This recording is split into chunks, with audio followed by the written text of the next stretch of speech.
Buenas tardes, doctor Sánchez Palencia. Bienvenidos a esta sexta sesión de nuestro curso. La semana pasada, de la mano del profesor José Ángel Ajejas y de la profesora Carmen de la Calle, veíamos algunos de los datos externos de la existencia humana. Concretamente, con el profesor Ajejas veíamos la conciencia y la libertad, y con la profesora Carmen de la Calle veíamos las emociones y la afectividad. Si a eso unimos lo que unas semanas atrás veíamos con el profesor Rubio acerca de la inteligencia y la conciencia, pues hemos cubierto ya con ello lo que son las experiencias internas de la vida humana. Pasamos en la sesión de hoy, con la ayuda del profesor Sánchez Palencia, a las experiencias externas, a los aspectos externos de nuestra vida, y concretamente el primero de ellos, que es la corporeidad, con lo cual las siguientes 3 horas nos dedicaremos a ver qué es esto del cuerpo. Decía Ángel que no traía presentación en PowerPoint porque era de todos conocido. Y yo le decía, bueno, es de todos experimentado, no sé si de todos conocido, que es distinto. Todos tenemos experiencia del cuerpo. Siempre. Efectivamente, todos tenemos experiencia del cuerpo, pero no sé si la sabemos explicar, ¿no? O comprender, o no siempre. Y bueno, al doctor Sánchez Palencia le han escuchado ustedes en alguna sesión anterior cuando nos hablaba de los datos del origen, la vida, la evolución, el desarrollo del hombre, de modo que no necesita presentación. Sabéis que es profesor titular de antropología de la Universidad Francisco de Vitoria, con lo cual es un tema que realmente conoce muy bien. Muchas gracias, Ángel. Muchas gracias, doctor Antuñano, por su presentación. ¡Oh, wow! Los libros no quieren estar conmigo, quieren irse. Hoy me he traído algunos libritos para compartir con ustedes algunos pasajes que nos ayuden a comprender nuestra condición corpórea, ¿no?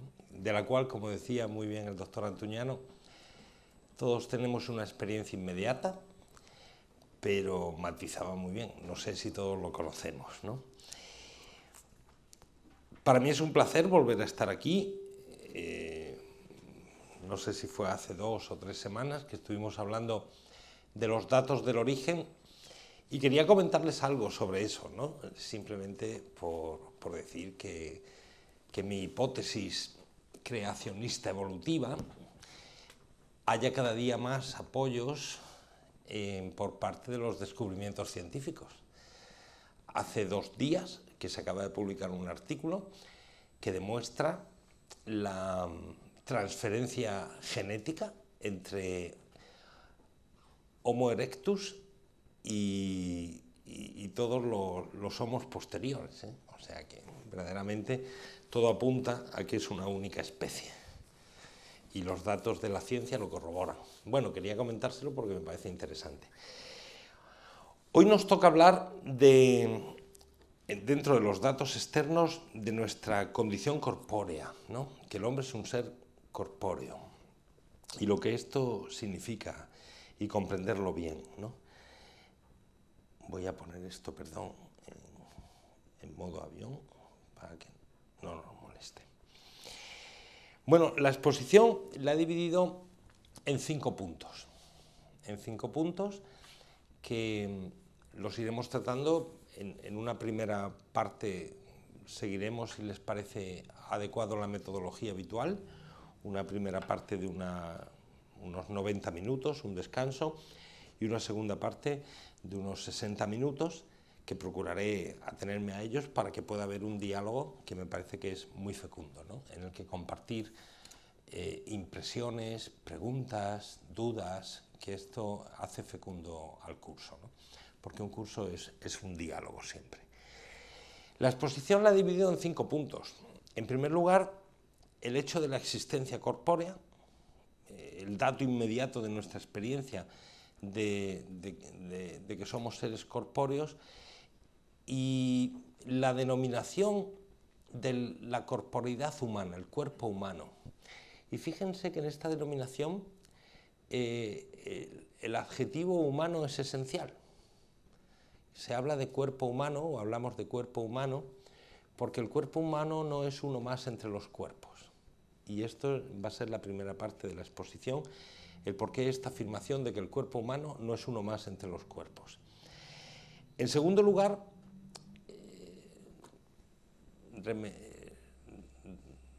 tomando el título del libro de Scheller, El puesto del hombre en el cosmos, quiero que consideremos cuál es el lugar del cuerpo humano en el cosmos material. En tercer lugar, y ahí vamos a ver un poco, bueno, el hombre entre los seres corpóreos y qué lugar ocupa el hombre en el universo, su situación en el espacio y en el tiempo, y cuál es la esencia de la corporeidad. En tercer lugar, quiero que tratemos sobre la comprensión de la corporeidad, es decir, con qué teorías, que es como el hombre accede a comprender la realidad singular, podemos asomarnos a comprender la corporeidad del tiempo. Y esto lo voy a hacer a la luz de la doctrina y del pensamiento de Santo Tomás de Aquino, es decir, de una comprensión hilemórfica. Y vamos a ver también, o me gustaría ver con ustedes también, las dificultades que tiene la comprensión hilemórfica de la realidad material hoy, en el mundo actual, ¿no? Pero por otra parte, la virtualidad que tiene. En cuarto lugar, en cuarto y quinto lugar, lo que quiero que veamos es el cuerpo y la perfección humana, y por último, el cuerpo y la limitación humana. El cuerpo como medio de perfección y el cuerpo como limitación de la existencia humana. Y ahí hablaremos de las necesidades, enfermedades, el desgaste propio de nuestra naturaleza biológica, de animales que somos, del tema del mal y de la muerte. Bien, pues ese es un poquito el esquema que quiero que desarrollemos. Y comenzamos ya sin más preámbulos. El cuerpo humano. El cuerpo humano, denominación esencial y no accidental. Si bien el término humano es un adjetivo y los adjetivos suelen nombrar los accidentes, y el término cuerpo es sustantivo y suelen nombrar las sustancias, yo he titulado este primer epígrafe El cuerpo humano, denominación esencial. ¿Por qué? Pues porque el cuerpo humano no es, como les decía, un cuerpo sin más. No es otro entre los cuerpos del universo. ¿Y ello por qué? Es necesario indagar en el secreto que explica la corporeidad humana. Y ese secreto, según nos enseña Tomás de Aquino, y creo que con acierto, es la condición espiritual del alma humana. Ya habíamos visto el otro día un poco, y luego esto lo van a ver también de la mano del doctor Rubio, creo, ¿no? No, del doctor Rubio no, del doctor Ubel, ¿no? Que van a ver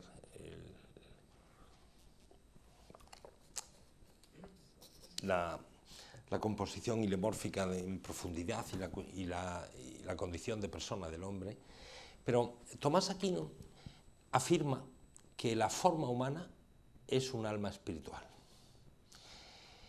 Es verdad que la razón natural, y yo se lo decía esto el último día, es verdad que la razón natural llega a conjeturar que hay ciertas operaciones del bicho humano, y singularmente las operaciones cognitivas, el hecho y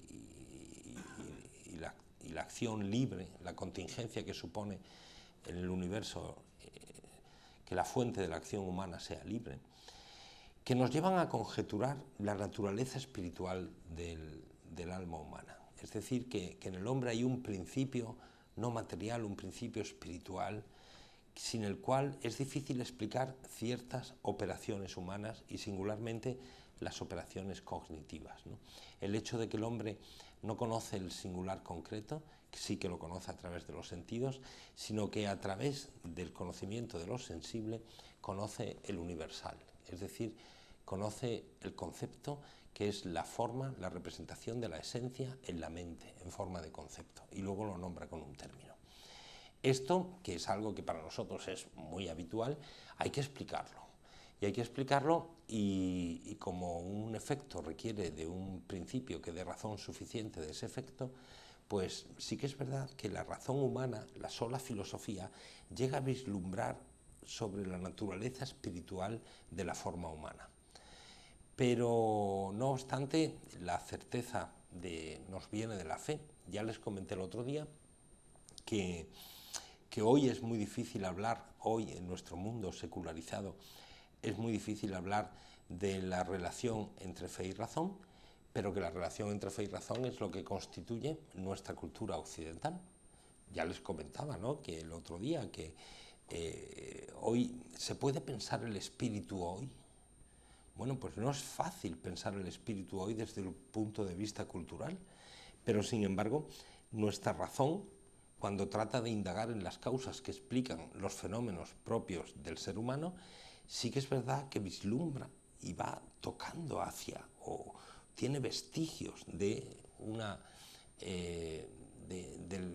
la naturaleza espiritual del alma humana o de la forma humana, cosa que Santo Tomás afirma, y afirma con certeza desde su conocimiento por la fe, ¿no?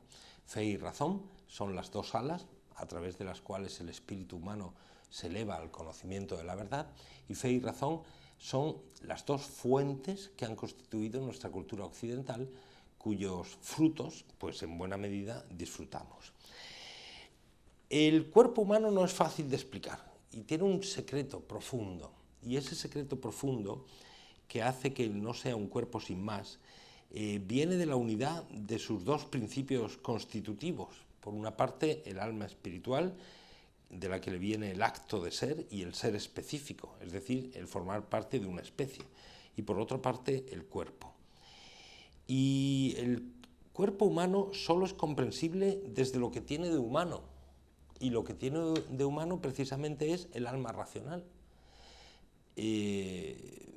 De ahí, bueno, esto lo pongo un poco en relación con lo que veíamos el otro día acerca de la teoría creacionista evolutiva. Recuerdan que yo les comentaba que para explicar el proceso de evolución morfológica del género Homo, que tiene distintas morfoespecies y cada día se va demostrando más a partir de los datos que descubre la ciencia que son morfoespecies y no propiamente especies, pues yo les comentaba que en esa hipótesis que manejamos en nuestro proyecto de investigación, con el doctor Jordana y yo, pues el alma sería el principio que rige la evolución del cuerpo y que siguiendo las leyes de la evolución biológica, el cuerpo va seleccionando aquellos caracteres que permiten una mejor expresión del alma espiritual humana. Y así llegaríamos, o podríamos comprender y explicar perfectamente la evolución morfológica que va desde Homo habilis hasta Homo sapiens, que somos nosotros, en una unidad específica que, como les decía, cada día más va demostrando la ciencia. Sin el recurso al alma espiritual del hombre es difícil explicar la singularidad y el secreto del cuerpo humano. Y por lo tanto, cuando hablamos de cuerpo humano, pues no es una redundancia, no es uno más entre los cuerpos, sino que precisamente lo que estamos nombrando es esa singularidad de un cuerpo entre los cuerpos que es el cuerpo humano, y singularidad que proviene de la forma espiritual, es decir, del alma espiritual del hombre. Así en la doctrina de Santo Tomás. Para comprender esto, Santo Tomás voy a hacer una exposición fundamentalmente de la doctrina sobre la corporeidad de Tomás de Aquino. Santo Tomás las dos fuentes que utiliza para pensar el cuerpo humano es por una parte la revelación y por otra parte la filosofía griega, la cultura griega, tanto en sus reflexiones ontológicas como en sus reflexiones biológicas, que veremos que aquí, pues efectivamente, el conocimiento que tenía o que manejaba Tomás de la biología, pues era el conocimiento que tenía en su época. Las fuentes eran prácticamente las fuentes griegas, Aristóteles y los autores que hablaban de medicina. Y efectivamente la biología ha avanzado muchísimo y hay muchísimas cosas que no podemos compartir. No obstante, su concepción ontológica, es decir, sobre la estructura metafísica del ser humano, creo que tiene total vigencia. Aristóteles, en De Anima, dice algo que es muy importante para comprender la corporeidad humana, que dice, y es lo siguiente, no es el cuerpo el que contiene al alma. A veces muchas personas han intentado buscar el alma, ¿no? O buscar a Dios en el universo, como decía aquel astronauta ruso. He estado por los cielos y no he encontrado a Dios. O he estado intentando buscar el alma en mis disecciones y no la he encontrado. Para empezar, porque el alma no es una cosa. La palabra alma nos traiciona. ¿Por qué? Porque es un sustantivo. Y sin embargo, el alma, desde el punto de vista filosófico, es algo más parecido a un verbo que a un sustantivo. Y esto es importante para comprender qué es el alma, ¿no? Cuando hablamos de alma estamos pensando en una cosa y por lo tanto la situamos. Y no he encontrado el alma en mis disecciones sobre el cuerpo humano, no, ni la vamos a encontrar, porque el alma es el acto de ser. Es decir, el alma es un verbo, es vivir, no es un sustantivo, no es una cosa que se sitúa en el espacio y en el tiempo. Y Aristóteles esto ya lo dice en De Anima, y esta es la fuente de inspiración fundamental, filosófica, ontológica, metafísica, de Tomás de Aquino, que dice, no es el cuerpo el que contiene el alma, sino el alma la que contiene al cuerpo. Es decir, la corporeidad está constituida desde la forma. Creo que ya conocen suficientemente, luego si no trataremos un poquito más tarde de ello, la doctrina, la teoría hilemórfica, que explica la composición de los entes materiales y que Santo Tomás utiliza de la mano de Aristóteles para comprender al hombre. Bien, por lo tanto, primer punto, el cuerpo humano, el adjetivo humano no es accidental, sino que es esencial. El cuerpo humano no es un cuerpo sin más. Y justo el secreto para comprender ese cuerpo viene de la naturaleza espiritual del alma, que es forma del cuerpo. En segundo lugar, quiero que hablemos del puesto del hombre en el cosmos. Bien, el hombre es physis y el hombre es bios.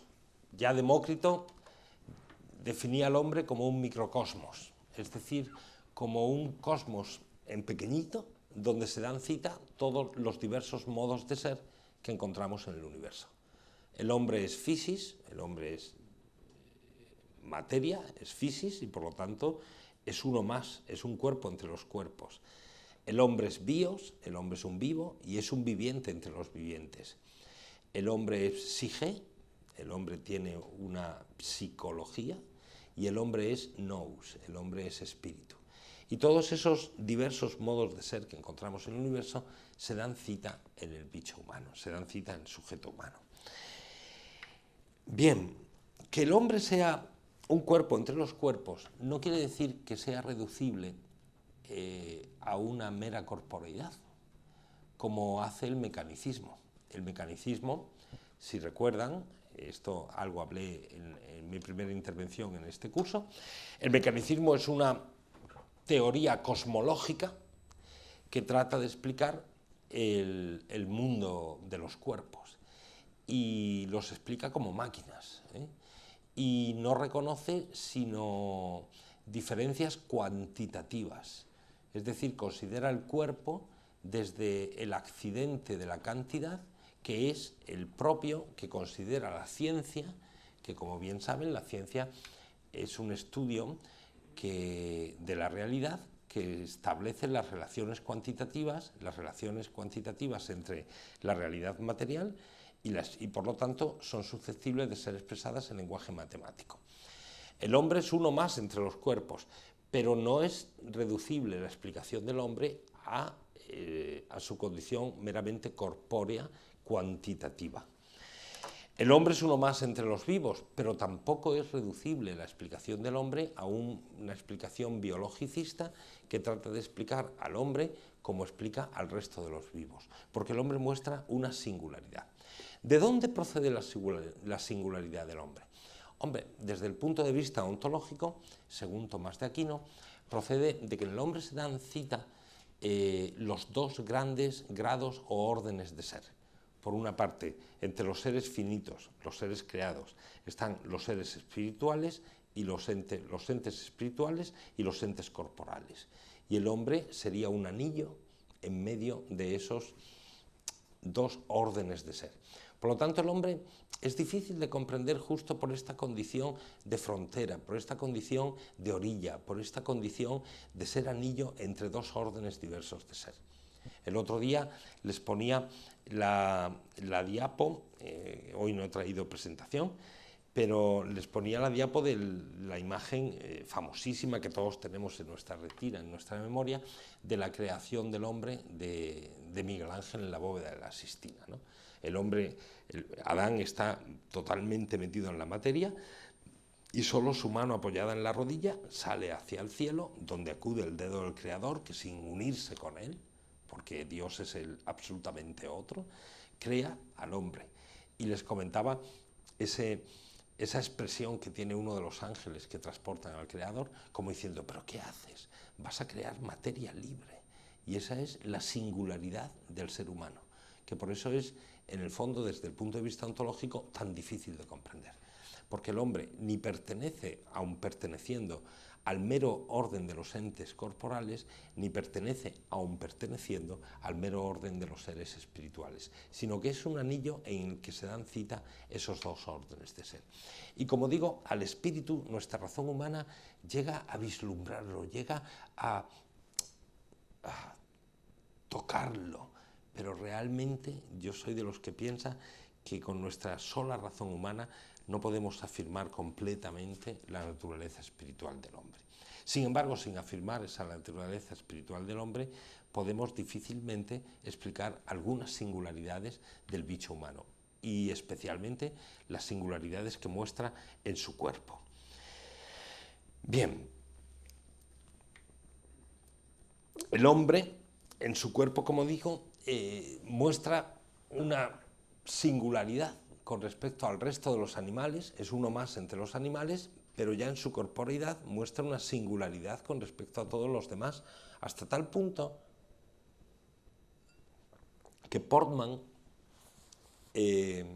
un biólogo alemán del siglo pasado, cuyos estudios les comenté el otro día acerca del estudio comparado que hizo del arco de crecimiento de un chimpancé y de un humano, como el arco del crecimiento del chimpancé es continuo y el del humano es discontinuo.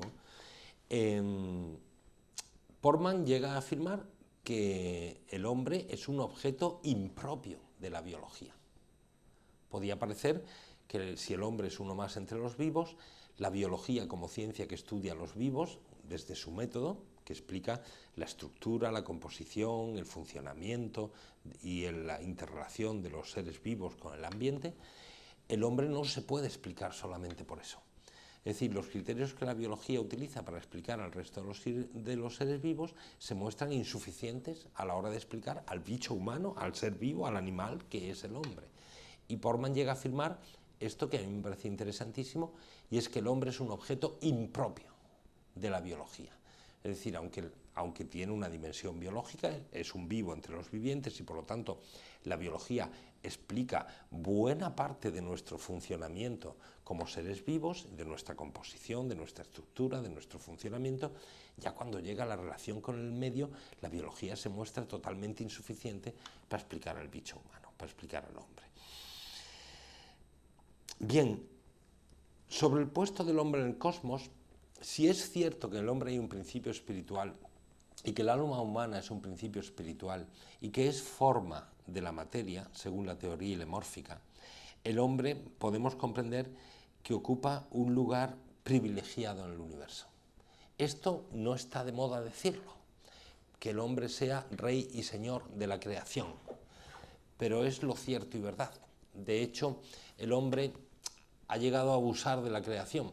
Hoy tenemos una conciencia ecológica muy fina y muy despierta porque el Homo faber, es decir, esa concepción del hombre que identifica al hombre con lo que hace y con su capacidad de dominio sobre el mundo infrahumano, que ha sido muy desarrollada a partir del siglo XVI, porque el descubrimiento de la ciencia, del método científico por parte de Galileo, puso en manos del hombre un método muy exacto para el conocimiento de la realidad material y, por lo tanto, un medio muy eficaz para la transformación de la materia, no ya por prueba y error, como lo habíamos hecho los hombres hasta la aparición de la técnica científica, sino por un conocimiento de la estructura de la materia.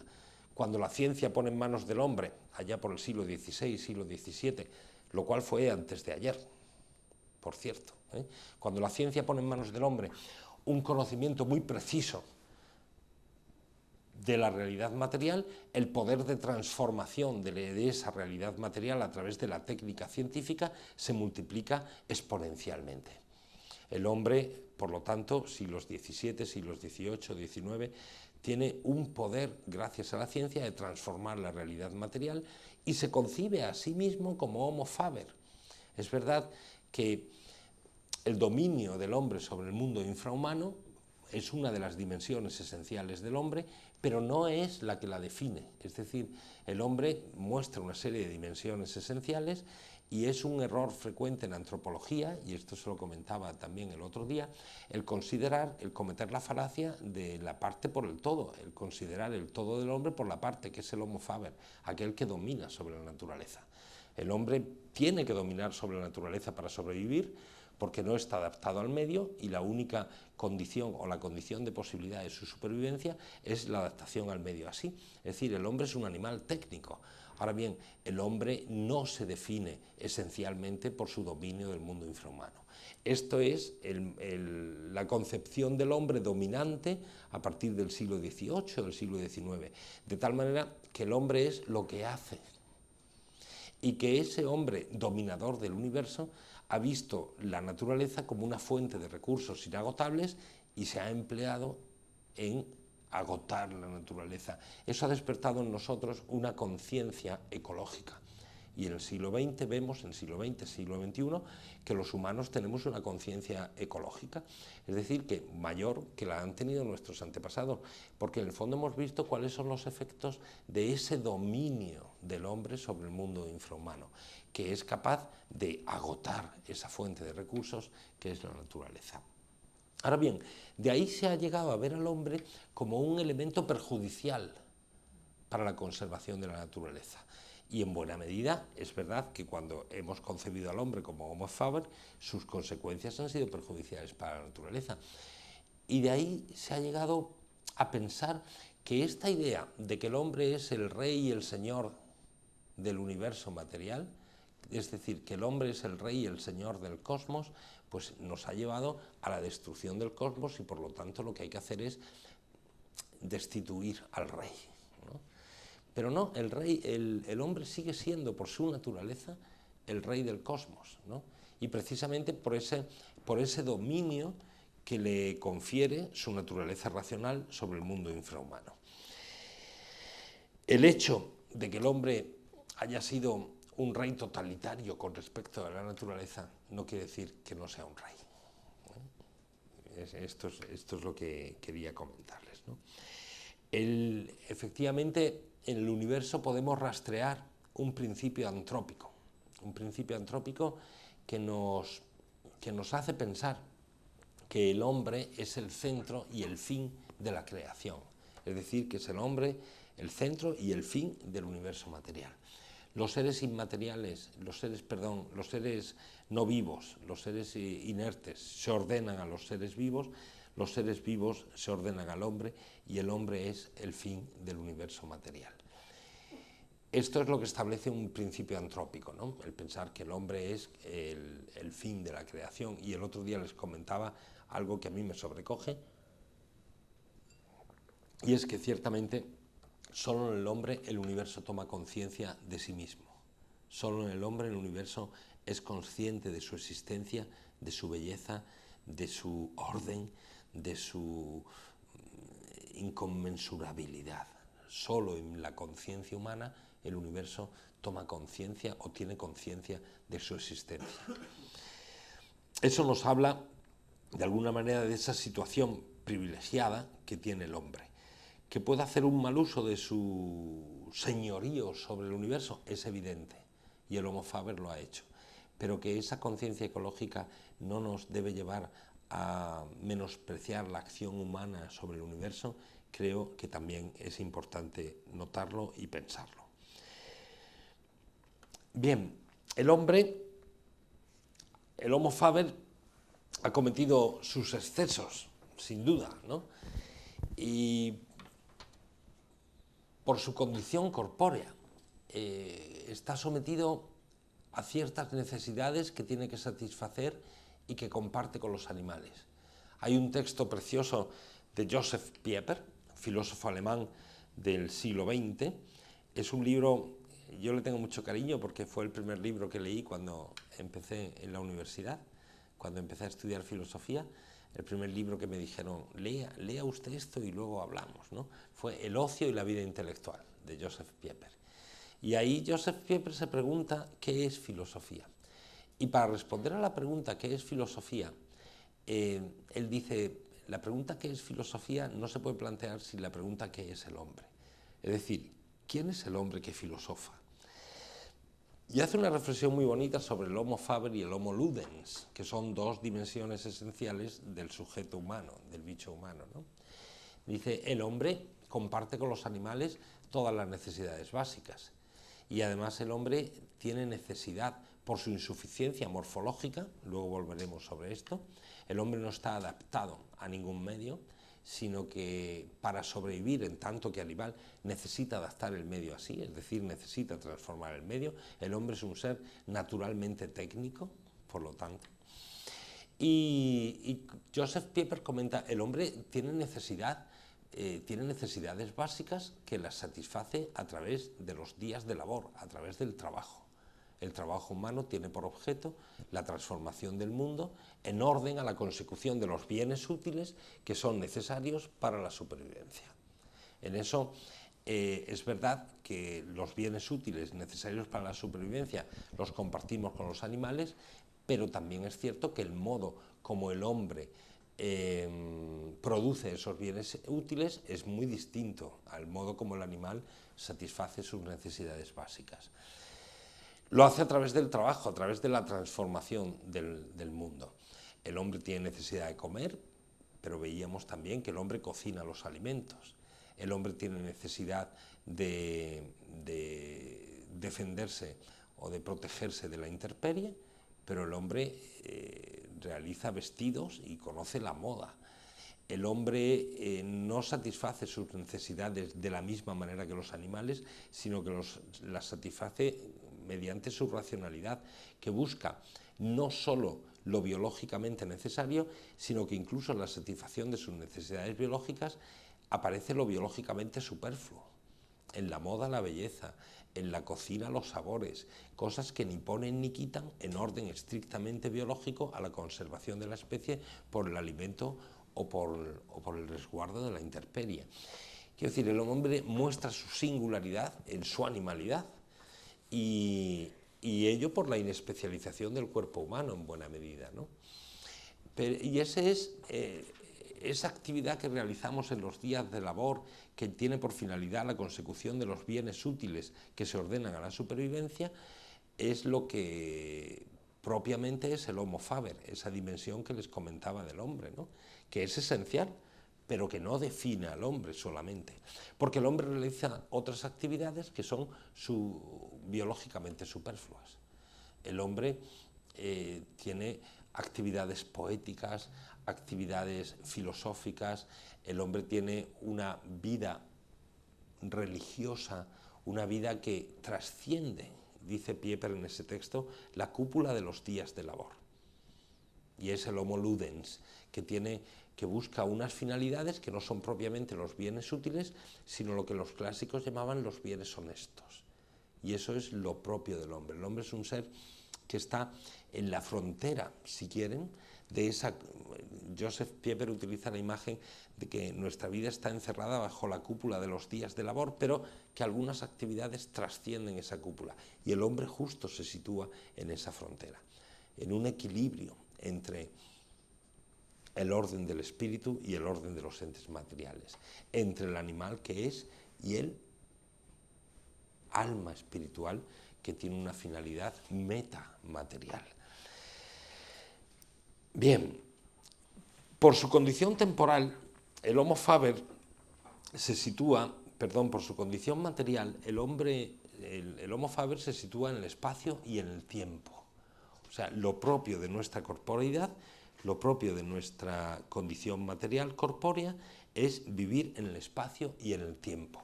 Y no podemos zafarnos ni del espacio ni del tiempo. Es verdad que podemos imaginar no vivir en el espacio y no vivir en el tiempo, pero no podemos zafarnos de nuestra condición. Y eso es importante. ¿Qué significa la vida en el espacio y cuál es la vivencia humana del espacio? ¿Y qué significa vivir en el tiempo y cuál es la vivencia humana de la temporalidad? El hombre es un ser corpóreo y por lo tanto existe en el espacio y en el tiempo. Ahora bien, ¿cuál es la vivencia del espacio humano? No es solamente la vivencia del espacio cósmico, que cada cuerpo ocupa un lugar en el espacio que no puede ser ocupado por ningún otro. Esto lo estudiábamos cuando estudiábamos física y explica algo que parece inexplicable, que son los atascos, ¿no? La filosofía sirve para comprender la vida cotidiana, pero sirve muchísimo. Tú vas por la mañana a trabajar y te encuentras un atasco. Y entonces habías calculado media hora para llegar hasta tu puesto de trabajo y empleas 47 minutos. Y dices, ¿por qué? Bueno, pues sencillamente porque cada coche ocupa un lugar en el espacio que no puede ser ocupado por ningún otro. Y como el espacio es limitado y los usuarios son muchos, pues entonces aquello no circula fluidamente y empleas más tiempo en recorrer un espacio. Vale, fenomenal. Ya no me preocupo, como sé filosofía, vivo estoicamente un atasco. Sé perfectamente que soy un ser en el espacio y lo acepto. ¿Puedo rebelarme contra ello? Sí. De hecho, si me enervo es porque me rebelo contra mi condición espacial. Pero si soy consciente de mi condición espacial, no me rebelo.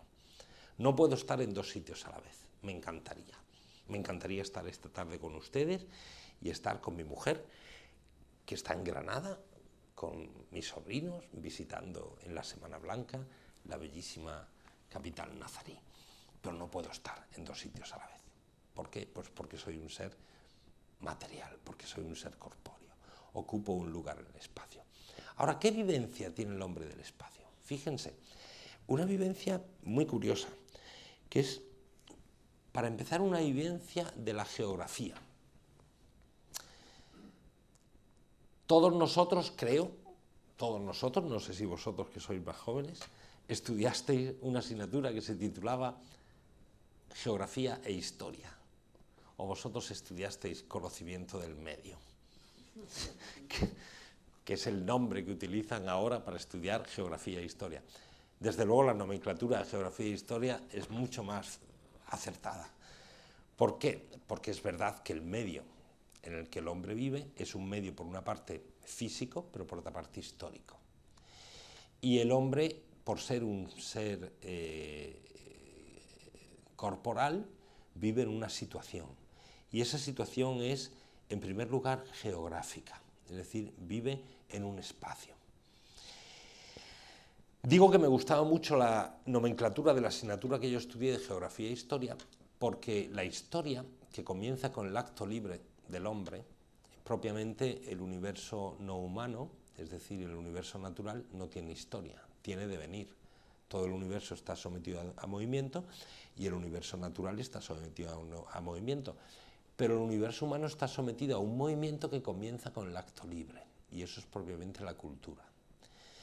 Y por eso nosotros vivimos en la geografía y en la historia. Vivimos en un lugar y a una determinada altura de los tiempos. Pero me interesa ahora que hablemos del lugar. ¿Cuál es la vivencia del hombre del lugar? Bueno, para empezar, el amor a lo cotidiano. Eso es lo que C.S. Lewis, en este librito que me he traído, Los Cuatro Amores, es un libro del que se han hecho muchísimas ediciones, es un libro muy recomendable. Aquí habla, en el primer capítulo, de los amores y gustos y amores por lo subhumano. El libro de los 4 amores es un libro en el que Luis trata de el amor de el afecto, que es el amor a lo cotidiano, es el amor fraterno, es el amor paterno-filial, es un amor de afecto. Por otra parte habla de la amistad como un amor muy singular, que es el amor entre iguales. Por otra parte habla del eros, que es el amor entre el hombre y la mujer, que tiene un componente necesariamente erótico y un componente venéreo en el sentido de Venus, un componente corporal y un componente erótico, que dice más que la mera procreación corpórea. Y por otra parte habla de la caridad. Esos son los 4 amores. Pero en el primer capítulo, en el segundo capítulo, después de la introducción, habla del el amor del hombre por lo subhumano. Y ahí hace unas reflexiones muy interesantes sobre el amor a la patria. ¿Qué entiende Luis por patria? La palabra patria viene de pater, ¿no? Y es decir, que es lo que yo recibo, es una herencia que yo recibo, el lugar donde nazco. Todos tenemos un amor a lo cotidiano, todos tenemos un amor al terruño, todos tenemos un amor a los usos y costumbres de la tierra en la que hemos crecido o de las diversas tierras en las que hemos tenido experiencia humana. Y tierras muy diversas entre sí, de donde proceden muchas diversidades culturales de los hombres, singularmente en nuestro país. España no es un país cualquiera, no lo es en ningún sentido, pero tampoco geográficamente. Piensen que incluso geográficamente la singularidad de España procede de que es un país por una parte mediterráneo, por otra parte es un país africano, es un país atlántico. Y si piensan en el resto de países de Europa, verán que es difícil encontrar un país con estas 4 vertientes que acabo de citar. España es muy diversa y los pueblos de España son muy diversos y todos tenemos un amor a nuestro terruño, es decir, tenemos un amor a lo que es nuestro. Yo he pasado la mayor parte de mi vida, la he pasado en Madrid, pero una parte decisiva de mi vida, que no es una parte cualquiera, que fue mi primera juventud, y mi infancia, pues la pasé en Jaén, de donde nací, ¿no?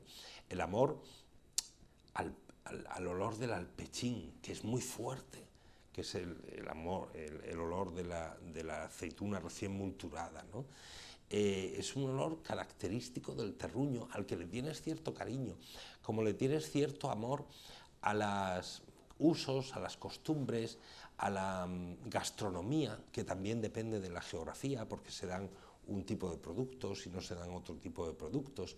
Toda esta pluralidad procede del marco geográfico en el que el hombre vive.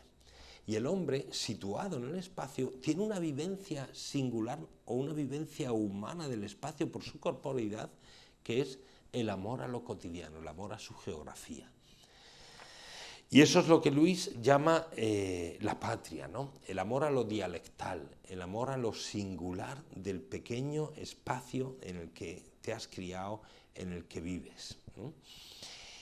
Pero por otra parte, el hombre tiene también una vivencia del espacio singularísima, y es la huella que deja su alma racional en el espacio. ¿Y a qué me refiero cuando hablo de la huella que deja el alma racional del hombre en el espacio? Pues me refiero singularmente a la arquitectura. El hombre es un ser que no se adapta al medio, sino que adapta al medio a sí. El hombre es un ser morfológicamente insuficiente.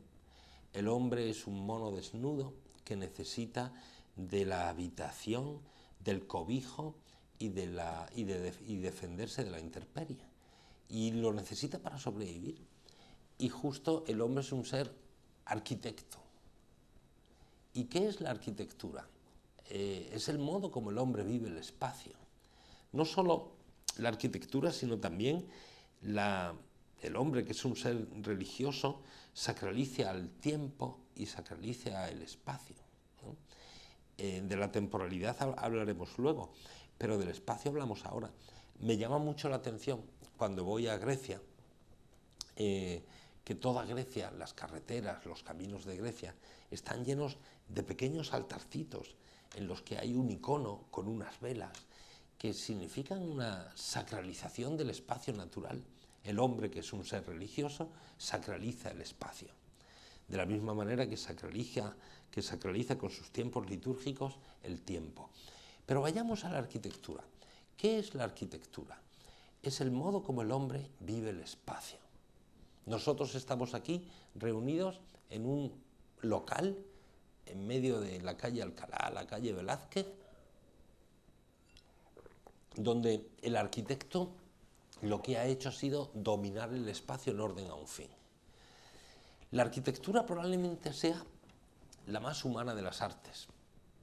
Fíjense, las artes propiamente no sirven para nada, son inútiles desde un punto de vista de lo que significa estrictamente el adjetivo útil, ¿no? Útil es aquello que se ordena a un fin distinto de sí mismo. Es decir, unas gafas son un útil y se ordenan a un fin distinto de las gafas, que es la visión. Un cuchillo es un útil y se ordena a un fin distinto del instrumento, que es el corte. Un automóvil es un útil y se ordena a un fin distinto de sí mismo, que es el movimiento de traslación mecánica.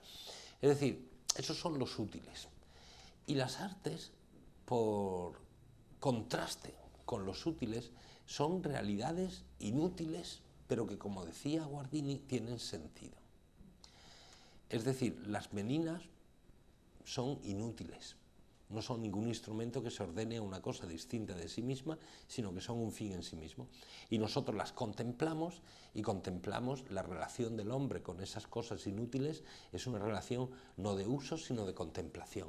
No es una relación de dominio, sino que es una relación de admiración contemplativa. Nosotros admiramos la belleza de las obras de arte y son realidades inútiles pero que tienen sentido.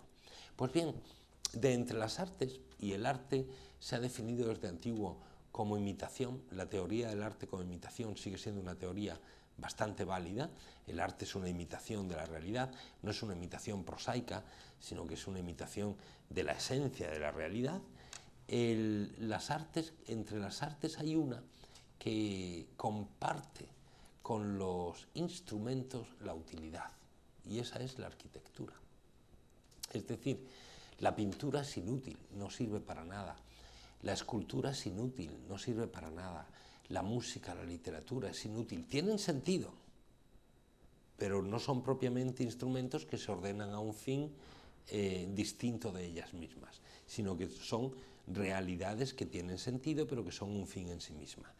La arquitectura, sin embargo, tal vez sea la más humana de las artes, porque se ordena no solo a la belleza, sino a la utilidad.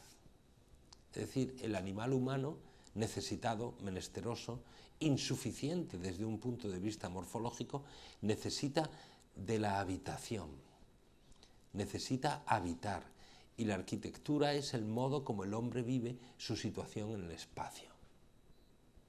Hasta tal punto que Hegel llegó a decir que el espíritu, el hombre, solo se conoce a sí mismo en la ciudad,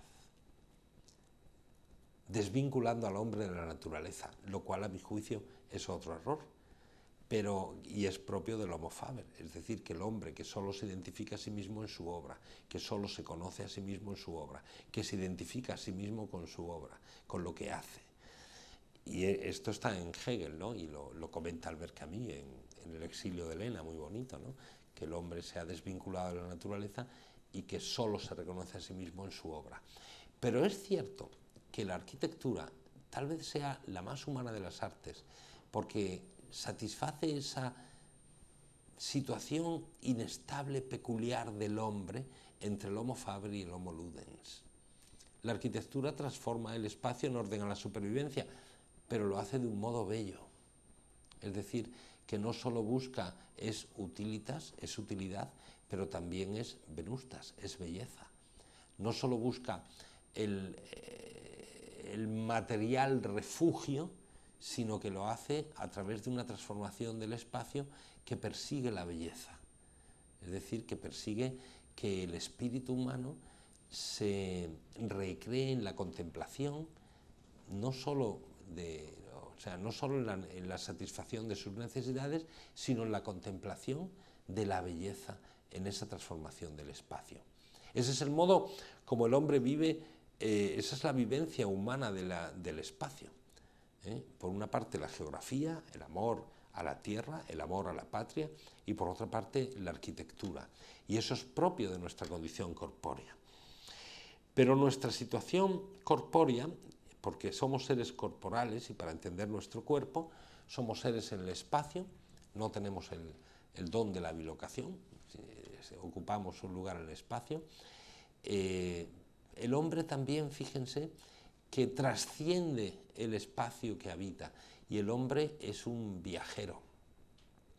Tercera vivencia de la espacialidad del cuerpo humano. Por una parte la geografía, por otra parte la arquitectura, y por otra parte esa condición de viajero que manifiesta el hombre. Es decir, que no está constreñido a un determinado espacio, sino que es capaz de trascender su espacio y de buscar nuevos espacios de habitación. Eso lo ha hecho el hombre desde que es hombre, desde muy temprano, desde el out of Africa, ¿no? Probablemente impelido por la necesidad de sobrevivir. Pero nosotros, que ya tenemos satisfechas nuestras necesidades en orden a la supervivencia, somos seres, y en nuestra cultura lo vemos, que nos gusta viajar.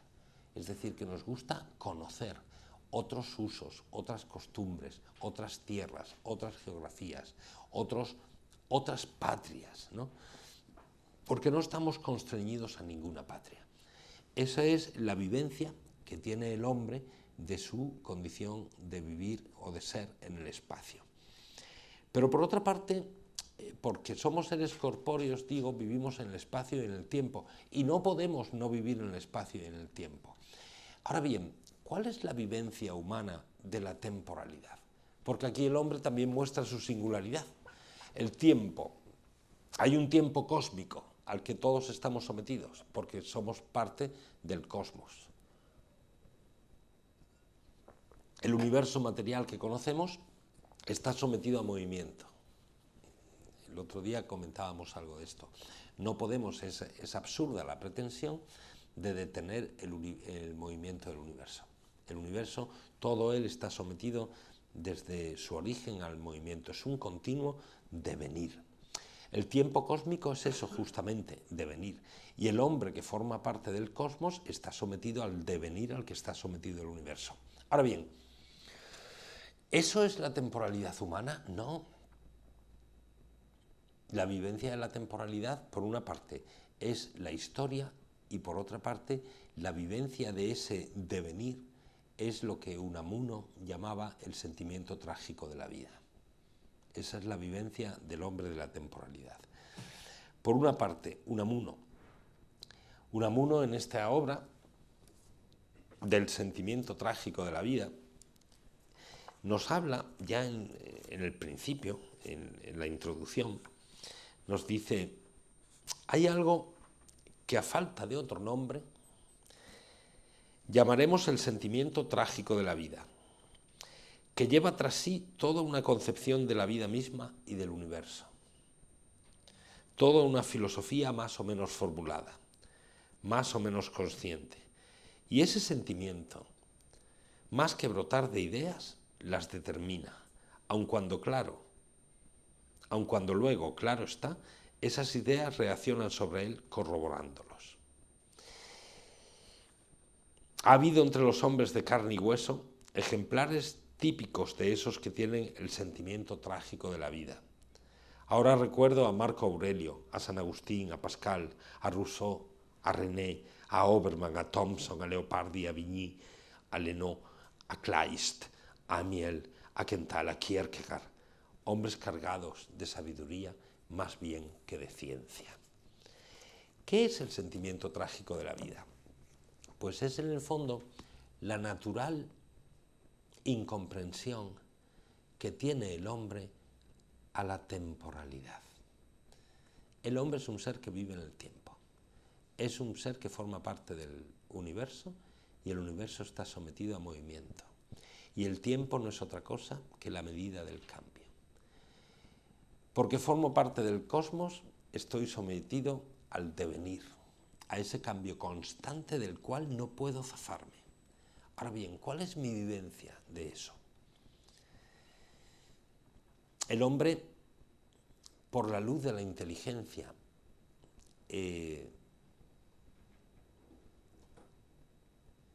vive trágicamente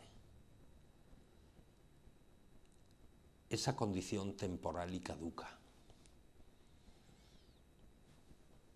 Lo encontramos en la poesía y lo encontramos en nuestra propia experiencia a medida que vamos avanzando en la aventura de la vida, ¿no? Recuerdo unos versos preciosos, podría traer miles de poemas que están inspirados en ese tempus fugit, ¿no? El tiempo pasa, y que está inscrito en las esferas de muchos relojes, ¿no? En un primer momento de la vida, esa frase pertenece a la esfera del reloj, pero según uno va avanzando en la aventura de la existencia, te das cuenta de que esa frase es el único argumento de la vida, ¿no? Y esto lo decía de manera bellísima y preciosa Jaime Gil de Biedma, este poeta que vivió y escribió en Barcelona. Tiene un poema precioso que se titula No volveré a ser joven. El poeta, como decía Menéndez Pelayo, es el que dice como nadie lo que todo el mundo ha sentido. Y creo que en este poema, esta experiencia, Jaime Gil de Biedma la expresa como nadie. Dice que la vida iba en serio, uno empieza a darse cuenta más tarde. Como todos los jóvenes, vine a llevarme el mundo por delante. Dejar huella quería y salir entre aplausos. Envejecer, morir, bah, eran los argumentos del teatro. Pero el tiempo ha pasado y la verdad se impone. Envejecer, morir, es el único argumento de la obra. Es dramático, ¿eh? Eso es el sentimiento trágico de la vida. El hombre es un ser que no puede zafarse de la temporalidad, pero que siente una natural incomprensión a la temporalidad que supone el fin de la existencia. El hecho de formar parte de un universo en el cual todos, absolutamente todos los seres particulares son una continua generación y degeneración. Y yo, que formo parte de ese universo natural, soy una generación y degeneración.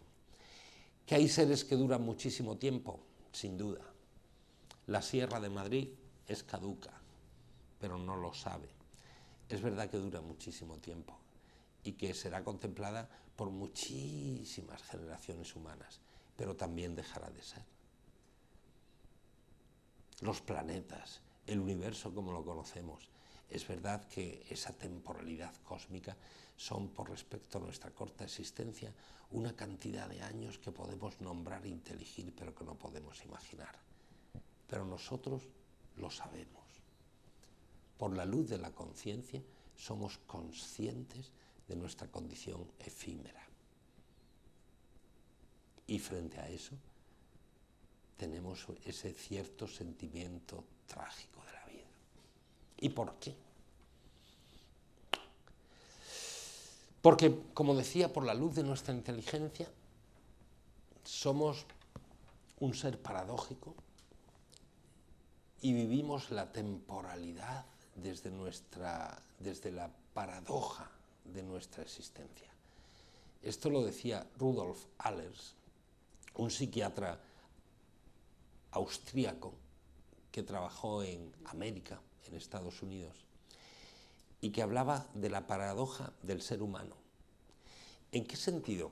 Decía, la paradoja consiste en que es un ser, el hombre, que aspira a su no ser, cuando su ser representa, en primer lugar, el presupuesto de su aspiración. Es decir, el hombre es un ser que se trasciende. ¿Y eso por qué? ¿Cuál es la causa que explica esa capacidad de trascender lo posible para un ser corpóreo que es no solo lo posible, sino lo necesario, vivir en el espacio y en el tiempo? Un ser que es capaz de imaginar su no ser y aspirar a él. Un ser que es capaz, un ser mortal, que es capaz de concebir lo que es la inmortalidad, la permanencia en el ser, que es el mayor bien que tenemos, vivir. Y aspirar a él, ¿por qué? Pues porque se presenta como un bien, qué duda cabe. Un ser que aspira a su no ser cuando su ser material, que forma parte del universo corpóreo, es caduco, efímero, y sin embargo aspiro a mi no ser, cuando mi ser representa el presupuesto de mi aspiración. Esta es la paradoja del ser humano y la extraña vivencia que tiene el hombre de la temporalidad. Esto lo vemos en los poetas, esto es una experiencia humana universal y todos tenemos una experiencia de esto. ¿Por qué? ¿Por qué aspiramos a nuestro no ser? Esta sería la pregunta que se formula el filósofo.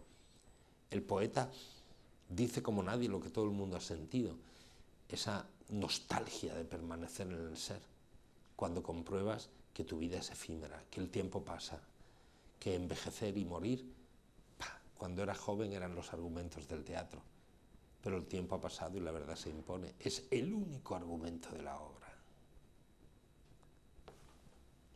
La experiencia la tienes, la expresa el poeta, pero el filósofo se pregunta, ¿por qué? ¿Cuál es la causa? ¿Qué cruel naturaleza me ha dado desear lo que no puedo conseguir? Esto es el sentimiento trágico de la vida.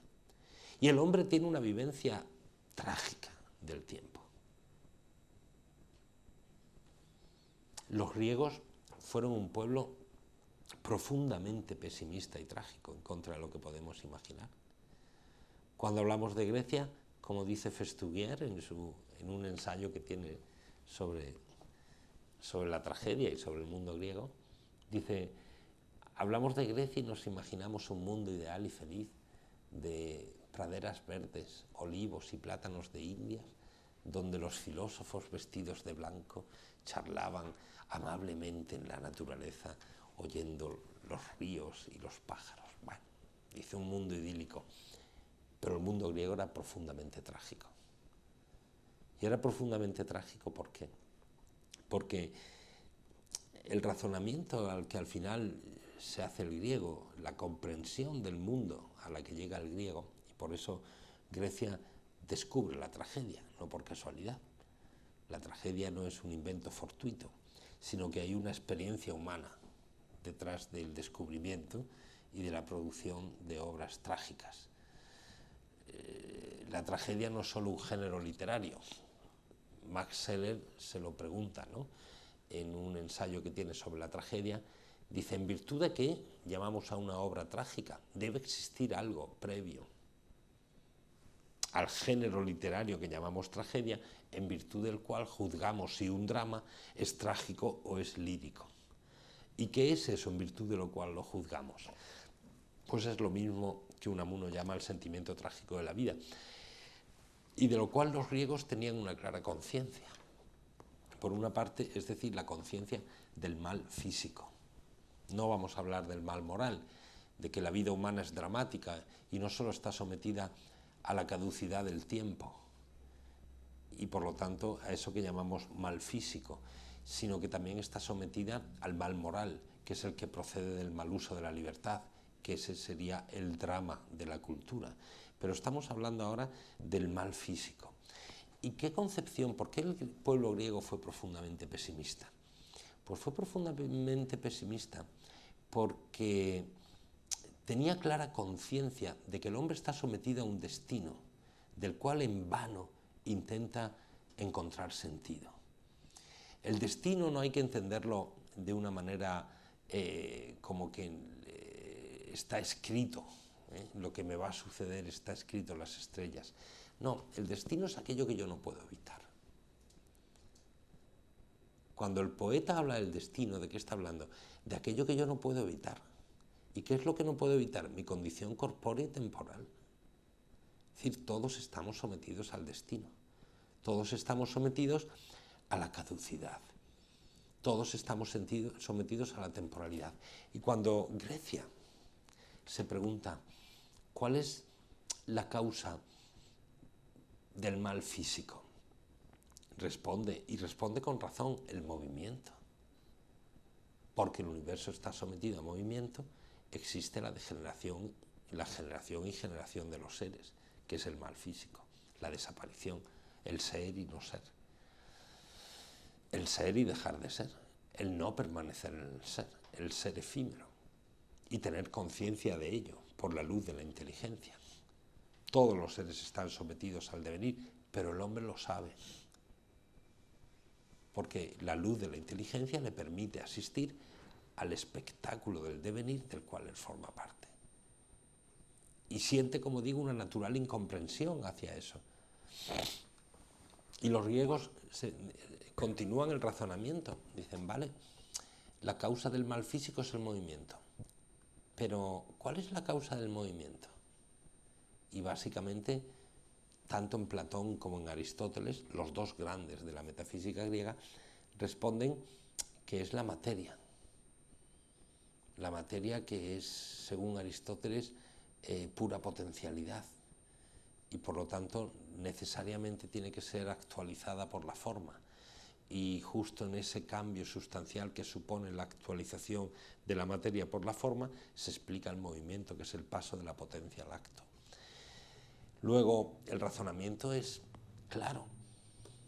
Si la causa del mal físico, que me hace sufrir, porque quiero permanecer en el ser, y no puedo zafarme del devenir, si la causa del mal físico es el movimiento, y la causa del movimiento es la materia, habida cuenta que el universo es material, el universo es malo.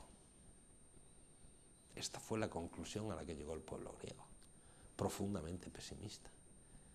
Y también por respecto al mal moral. No quiero hablar de eso hoy porque creo que hablaron el otro día sobre libertad y con el doctor Ajejas, pero el mal moral la causa del mal moral es la libertad, el mal uso que tú y yo hacemos de la libertad, siempre bajo apariencia de bien, pero el déficit del bien es el mal moral, ¿no? Yo siempre le digo a mis queridos estudiantes, el bien del estudiante en tanto que estudiante es saber. El que sabe aprueba, siempre. El que aprueba sabe o no sabe. Pero el bien, el fin, es saber. Ese es el bien del estudiante en tanto que estudiante. ¿Y el mal qué es? Pues la ausencia del bien debido. La ignorancia es la ausencia del bien debido, que es el conocimiento cierto por causas, que es la ciencia.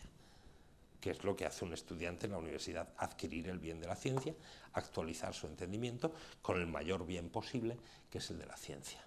El conocimiento cierto por causas, próximas y remotas, ciencia y filosofía. Vale, el mal moral existe y también es causa de sufrimiento. Y el pueblo griego pensó en Sócrates que la causa del mal era la ignorancia del bien.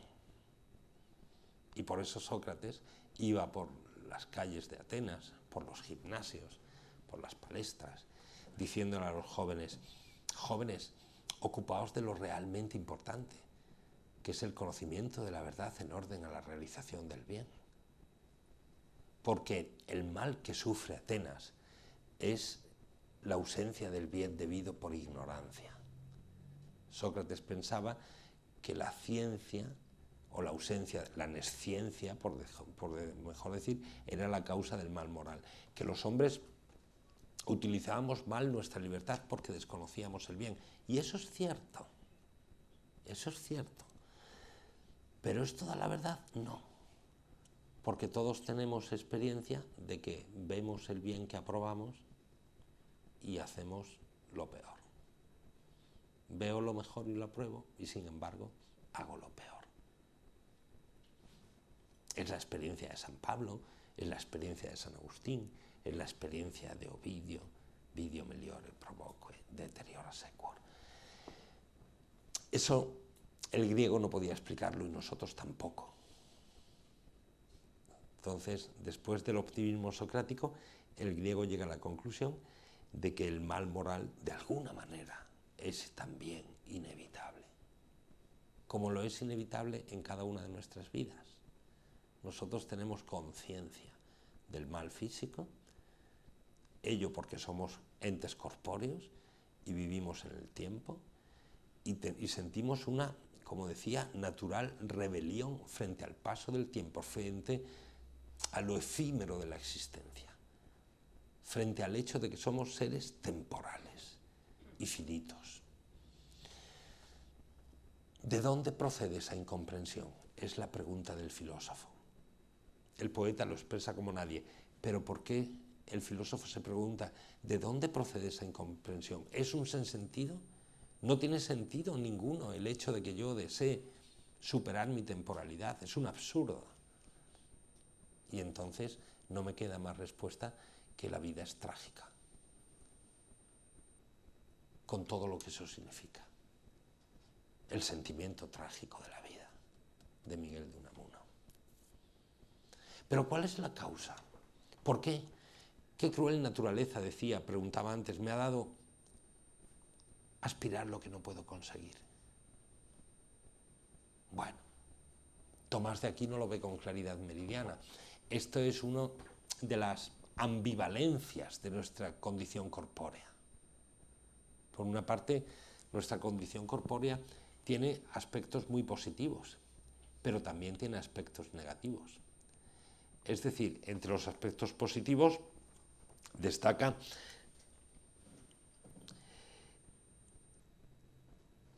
que el cuerpo es el medio como yo me conecto con el mundo, la conexión con el mundo.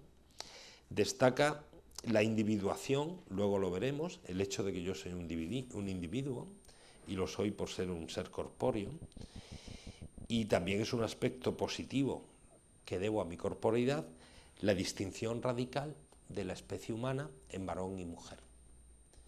Todos esos son aspectos positivos que se derivan de mi condición corpórea, pero hay aspectos negativos, el hecho de ser un ser necesitado, las enfermedades, el desgaste, el mal, la muerte. Y hacia ellos siento una natural incomprensión. ¿Por qué? ¿De dónde procede esa incomprensión? Pues a lo mejor procede, por eso hasta aquí digo que llega la razón humana y que pensar el alma, la forma humana como espíritu, hallamos vestigios con nuestra razón, pero a lo mejor procede por el hecho de que nuestra forma es espiritual. Y precisamente porque es espiritual, trasciende la materia y la condición propia de la materia. Y precisamente desde esa trascendencia, la inadecuación o la incomprensión de la finitud de la corporeidad. ¿Por qué si no revelarme? ¿Por qué si no no comprender? ¿Por qué si no algo que forma parte de mi ser? ¿Por qué aspirar a mi no ser? ¿Cuál es la causa de que aspire a mi no ser? Esto hay que explicarlo.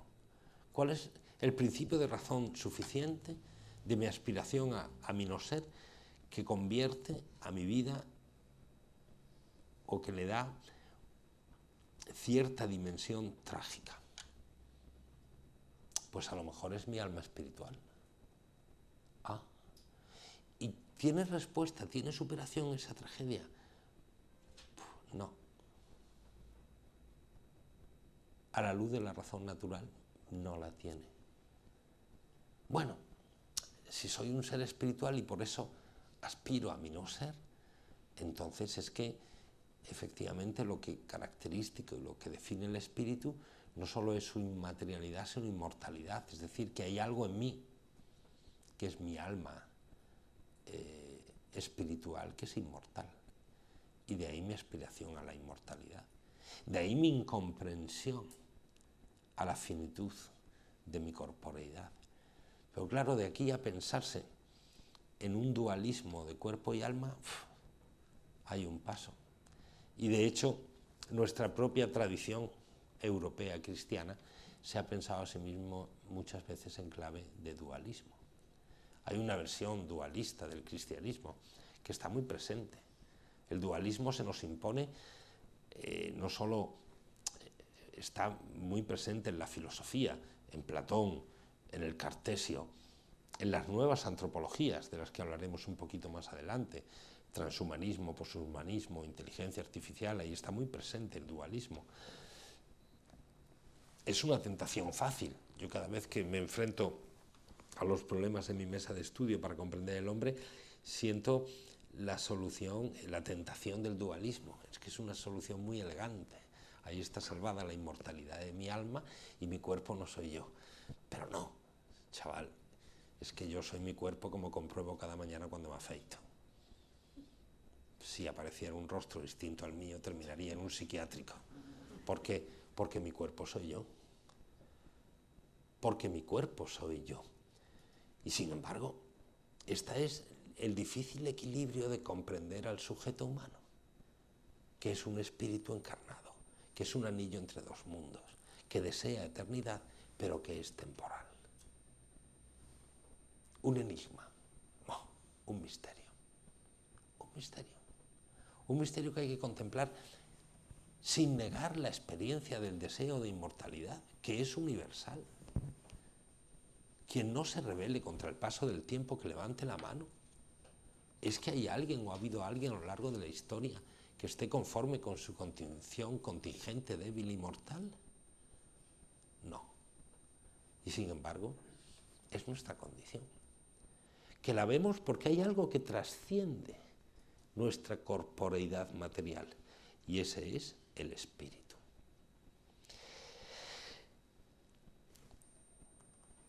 Ser en el tiempo, estar en el tiempo.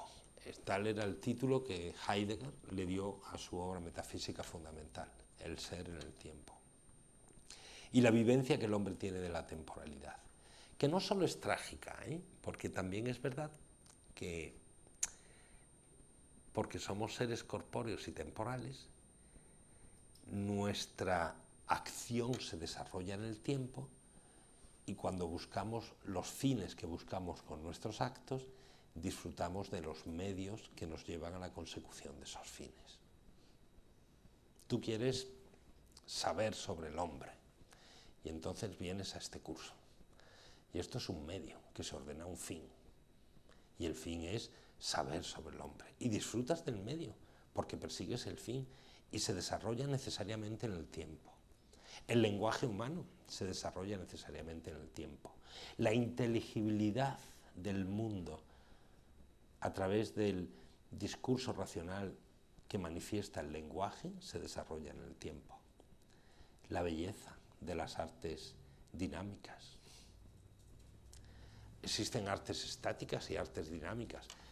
Somos capaces de contemplar una y otras bellezas.